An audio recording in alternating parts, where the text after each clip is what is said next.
Good morning everybody, and welcome back to another market analysis for the month of July. So the month is almost over and there's a lot I want to talk about already, but this morning there was actually a poll blog release for poll number 72. I'll be going over that in depth in tomorrow's update video. But for today I wanted to have a look at a couple things that would actually affect the OSRS market, or at least the price of certain items. As always, I'll be looking at anything interesting that happened in the old school RuneScape economy this month. Once again, not meant to be investing advice or anything, just an update video. Anyway guys, thanks for watching. I hope you enjoy. If you do, I always appreciate it if you leave the video a like. Always helps out with the YouTube algorithm. Thank you so much, and let's get started. Okay, first up here, I took a quick skim through poll number 72, and there's a couple items I want to have a look at. Now scrolling down here, there's one obvious update that people have been waiting for pretty much ever since the content came out, and that is a potential buff to the Blood Fury amulet and to the Blood Shard. So here's what the question says. Our next question deals with the amulet of Blood Fury. We'd like to improve its HP drain ability, giving it a 20% chance to heal 30% of the damage inflicted on melee attacks. Just for reference, the amulet has currently a 10% chance to heal 10% of the melee damage given. So that's actually a fairly significant buff to the Blood Fury amulet, and by association, the Blood Shard. So looking on GE Tracker, the Blood Shard has shot up very quickly. I'm going to go actually price check it quickly to look at the current price. The last I checked, it was already up to 9 mil. So we can see it already increased pretty substantially already. I decided to sell these off just so there wasn't a conflict of interest or anything like that. It's unfortunate because I kind of think they're going to go up more, but regardless, I didn't want to be caught looking like I was merching off of my videos. Okay, let's have a quick look and see if it's up further than 9 mil. So here's me price checking it a bunch today. It was at 8,700 up to 9,300. Now it's currently at 9,500. I would expect that to rise up very quickly over the next couple of hours. So obviously there's going to be a bit of hype right now, but actually in general, I think it could raise up a fairly significant amount. Going from a 10% chance to heal 10% up to a 20% chance to heal 30% is a very significant increase. And now I do think it actually could have a legitimate use places, and that could be very valuable. The only consideration for the Blood Shard is the fact that it degrades, so if it increases in price too much, it won't be worth taking places, so we may have to wait a bit and see how the meta develops, but I'm pretty interested to see where this is going. Now the other two items that may be affected, just probably not as much, are, Amylase Crystal. As for question 18, there is a potential change where they'd like to add a pack of 50 Amylase to the Sepulcher. You'd have to trade in 100 hallowed marks to get it, and I think there's a good chance that would pass. So I think that it is possible that that could crash the price of staminas even further.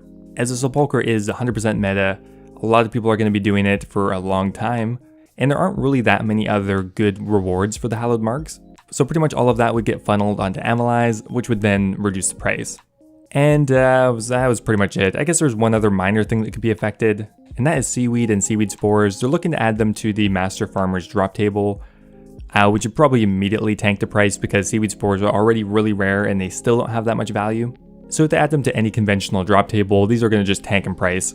So that's pretty much it for the poll blog today, just 3 major items. But I'm really interested to see what happens over the next month.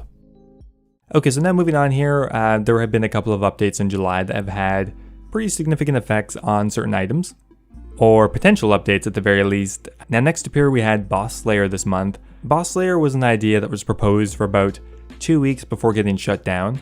Now one type of item that was pretty majorly affected by it was the Blessing, and that was because of the proposed Divine Relinquiry, which would have been a combination of, I think, up to 4 different blessings that you could take then to God Wars. Now we can see here that the Boss Slayer Master was proposed on July 14th, and immediately after the blessing shot up in price. The Unholy Blessing going from around 100k up to 150. We have the Ancient Blessing going from 6k up to 22k. I mean, I know the stakes here are pretty low because the items are cheap. The Holy Blessing went from 15k all the way up to 50k. That one tripled in price actually. The War Blessing went from 12k up to 80k. Man, that's a really big increase in that one. And the Lesser Blessings also increased in price a bit as well. The Honorable Blessing going from 5k up to 30k, but you get the idea.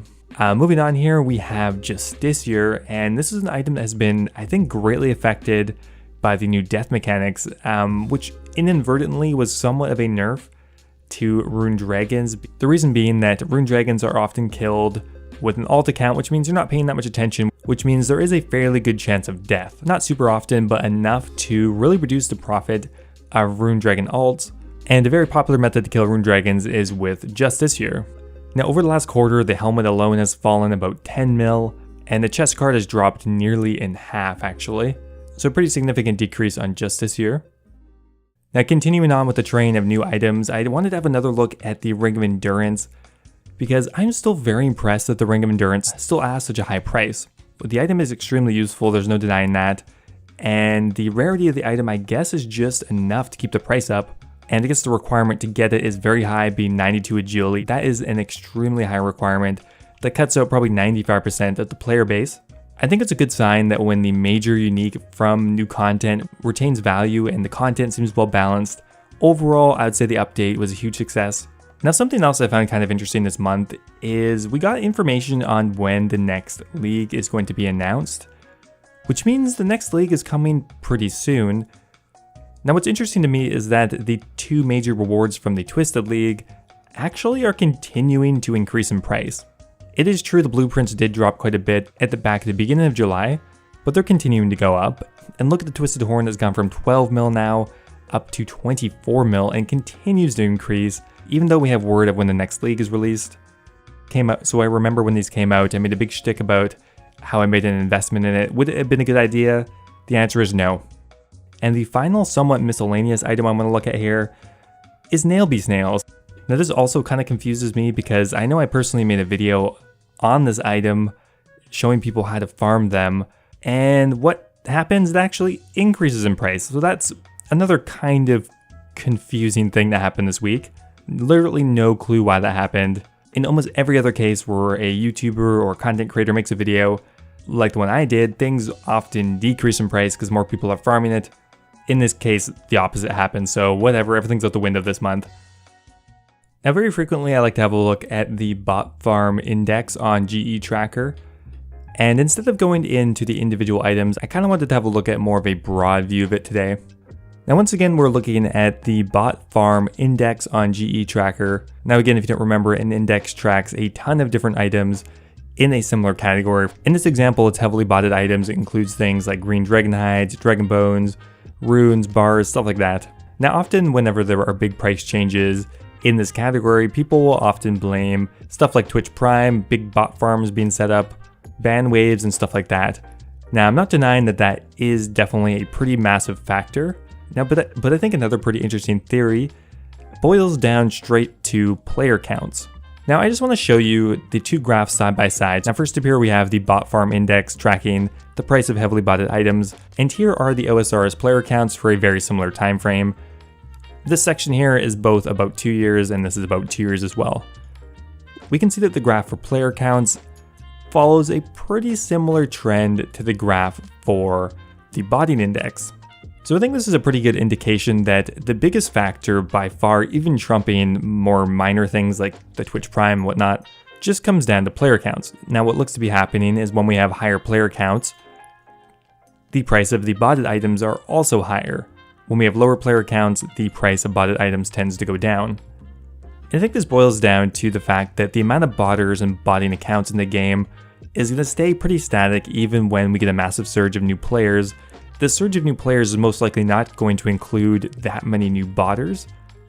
Obviously there's going to be a few, but for the most part they're going to be new and returning players who are actually going to be playing the game. Now for a second, let's just pretend this yellow line is botters in old school RuneScape and not the RS3 player counts. We could see that the amount of bots would stay roughly the same, which means they're producing roughly the same amount of resources, which means when there are way more players, the resources are going to be in much higher demand and a similar supply, which is going to drive up the price. And that does seem to be pretty much what happens. And as per tradition, I always like to have a look at the old school RuneScape bond because it is one of the most important items in the entire game. And it does look like continuing through July, we are just getting a massive run up.